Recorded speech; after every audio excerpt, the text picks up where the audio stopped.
হযরত ইউসুফ আলাইহিস সালাম বলতেছেন, জুলাইখা রে,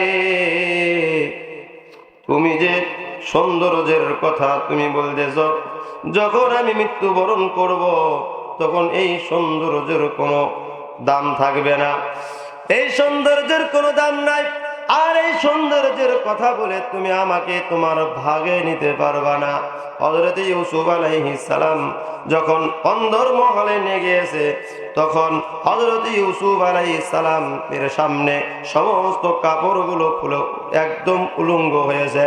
হযরত ইউসুফ আলাইহিস সালামকে আকৃষ্ট করার জন্য, হযরত ইউসুফ আলাইহিস সালামকে ধরার জন্য, অবৈধ খারাপ কাজ করার জন্য, জিনা ব্যভিচারে লিপ্ত হওয়ার জন্য যখন সামনে অগ্রসর হয়েছে, হযরত ইউসুফ আলাইহিস সালাম দরজার দিকে তিনি দৌড় দিয়েছেন। হযরত ইউসুফ আলাইহিস সালাম যখন দৌড় দিয়েছেন, আল্লাহ রাব্বুল আলামিন জান্নাত থেকে চাবি নিয়ে তালা, হযরত জিবরাইল আলাইহিস সালাম এসে সমস্ত তালাগুলো খুলে দিয়েছেন। হযরত ইউসুফ আলাইহিস সালাম প্রথম দরজায় যখন হাত দিয়েছেন, আল্লাহ রাব্বুল আলামিন সাথে সাথে দরজা খোলার ব্যবস্থা করেছেন। দ্বিতীয় তৃতীয় চতুর্থ 7টি দরজা পর্যন্ত আল্লাহ রাব্বুল আলামিন খুলে দিয়েছেন। জোরে বলেন সুবহানাল্লাহ। ইযহুমা ফিল গার, ইযহুমা ফিল গারি লা তাহজান ইন্নাল্লাহা মা'ানা।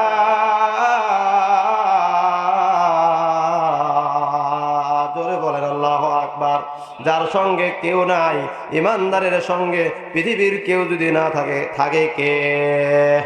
জোরে বলেন, কে থাকে? আরে যার সঙ্গে আল্লাহ আছে তার কি কোনো ভয় আছে? যার সঙ্গে আল্লাহ আছে তার কোনো ভয় নাই।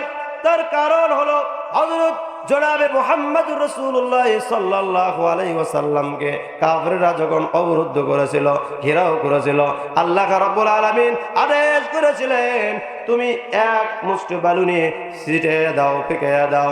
সমস্ত কাফেরের চোখে নিক্ষেপ করেছিল, আর সকল কাফেরের চোখে পৌঁছায়া দিয়েছিল কে?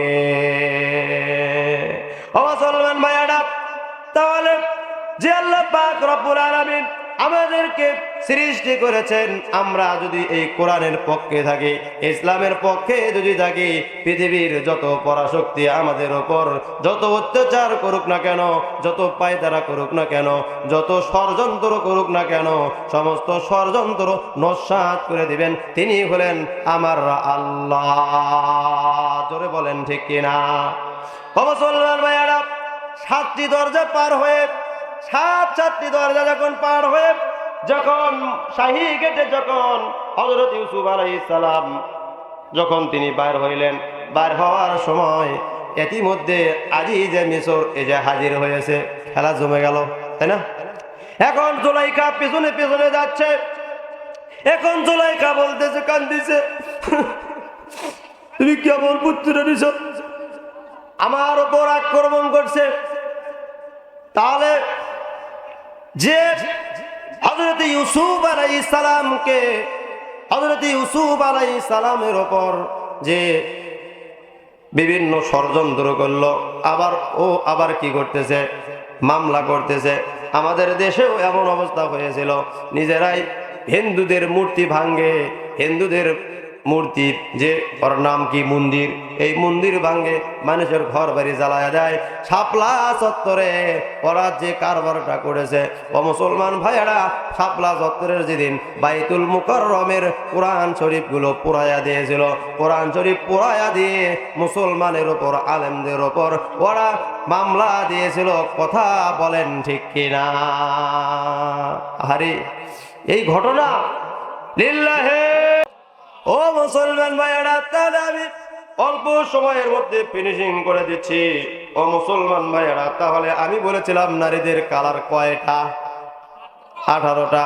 তাহলে জুলাইখা হযরত ইউসুফ আলাইহিস সালামের সাথে ষড়যন্ত্র করলো, হযরত ইউসুফ আলাইহিস সালামের সঙ্গে অবৈধ কারবার করার জন্য প্রস্তাব দিয়েছিল। হযরত ইউসুফ আলাইহিস সালাম তিনি রাজি না হওয়ার কারণে পাল্টা মামলাও দিল হযরত ইউসুফ আলাইহিস সালামের উপর। হযরত ইউসুফ আলাইহিস সালামের প্রতি আকৃষ্ট হয়ে হযরত ইউসুফ আলাইহিস সালামের প্রতি আকৃষ্ট হয়ে জুলাইখা যেমন পাগলি হয়েছিল। ও মুসলমান ভাইয়েরা, আমি আলোচনা শুরু করতেছিলাম হযরত জনাবে মুহাম্মদুর রাসূলুল্লাহ সাল্লাল্লাহু আলাইহি ওয়াসাল্লামের শক্তি কয়জন যুবকের আর সুন্দর কেমন ছিল এটা বলার জন্যই আমি এই ঘটনা আনতেছি। জুলাইখার যখন সমালোচনা শুরু করেছিল, আইরে জুলাইখা একজন পালক পুত্রের সাথে এই অবৈধ কাজ করার জন্য এমন কাজ করেছিল। ওই সময় জুলাইখা একটা কাজ করেছিল, যারা সমালোচনা করেছিল তাদেরকে একটা করে ছুরি দিয়েছিল আর একটা করে কি দিয়েছিল, লেবু দিয়েছিল। কি দিয়েছিল? একটা করে লেবু দিয়েছিল আর একটা করে চাকু দিয়েছিল। আর হযরত ইউসুফ আলাইহিস সালামকে সামনে রেখে হযরত ইউসুফ আলাইহিস সালামকে সামনে রেখে লেবু কাটার জন্য বলেছিল। আল্লাহ রাব্বুল আলামিন বর্ণনা করেন, ওয়াকাত্তা'না وقلنا حاش لله ما هذا بشرا وقطعنا أيديهن وقلنا حاش لله هذا بشرا إن هذا إلا ملك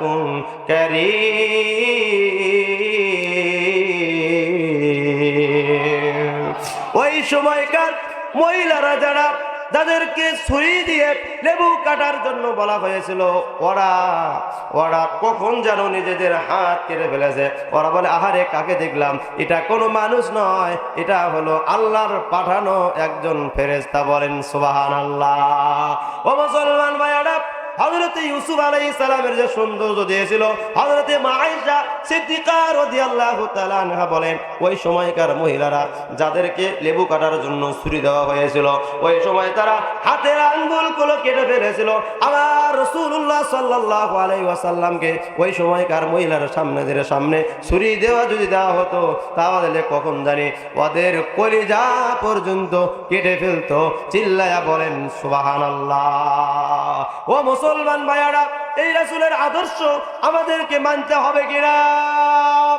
ও যুবক ভাইয়ারা, তোমরা কার আদর্শ অনুসরণ করো? কিসের আর্জেন্টিনার নেইমার, কিসের ব্রাজিলের নেইমার, কিসের কার সাথে কার তোমরা আদর্শ পালন করো? আল্লাহ রাসূল সাল্লাল্লাহু আলাইহি ওয়াসাল্লামের আদর্শ ছাড়া কারো আদর্শ মানলে তারা জান্নাতে যাওয়ার কোনো অনুমতি পাবে না। কথা বলেন ঠিক কিনা?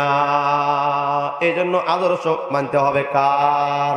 ও মুসলমান ভাইয়ারা, এই রাসূলের যারা কটূক্তি করবে, এই রাসূলের যারা অপবাদ দিবে, আমাদের মুসলমানের যতক্ষণ পর্যন্ত এক ফোঁটা রক্ত রয়েছে, যারা রাসূলের নামে অপবাদ দিবে, যারা রাসূলের কটূক্তি করবে, ওদের জিহ্বা টেনে পায়ের নিচে ফেলে আমরা ছিঁড়ে ফেলবো। জোরে বলেন ঠিক কিনা? কুল ইন কুনতুম তুহিব্বুনাল্লাহা ফাত্তাবিউনি ইউহিব্বুকুমুল্লাহ ওয়া ইয়াগফির লাকুম যুনুবাকুম ওয়াল্লাহু গফুরুর রহিম। আল্লাহ রাব্বুল আলামিন বলেন,